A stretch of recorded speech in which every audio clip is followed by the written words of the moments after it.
Жителей Северной Осетии с праздником поздравил глава республики Вячеслав Битаров. Уважаемые земляки, первое воскресенье июля мы отмечаем один из самых важных праздников нашей республики – День Хетага. Это не просто дань многовековым традициям нашего народа, но уникальная возможность вновь прикоснуться к родным истокам, дающим надежду и силу, укрепляющим веру в добро и справедливость. В каждом доме Северной Осетии, в астинских землячествах, ближнего и дальнего зарубежья в этот день будут произнесены молитвы, будут звучать просьбы к Всевышним силам о мире и благополучии на нашей древней земле, о здоровье и крепости духа земляков, всех уроженцев родной республики. Мы дорожим нашими традициями, передаем их из поколения в поколение.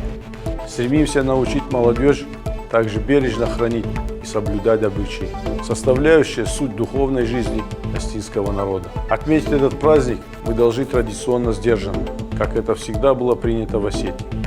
Сегодня, с учетом непростой ситуации, сложившейся с пандемией коронавируса, всем нам необходимо подойти к празднованию еще более внимательно, не допустить массового посещения рощи Хетага.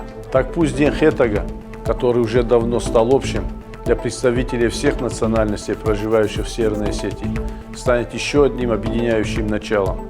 Этот праздник еще раз подтверждает наше стремление помнить и знать свое прошлое. Ведь без этого невозможно созидать настоящее и будущее. Поздравляю всех вас, дорогие земляки, с праздником. Желаю здоровья, счастья и благополучия каждой семье и всему нашему большому дому, родной и любимой Осетии.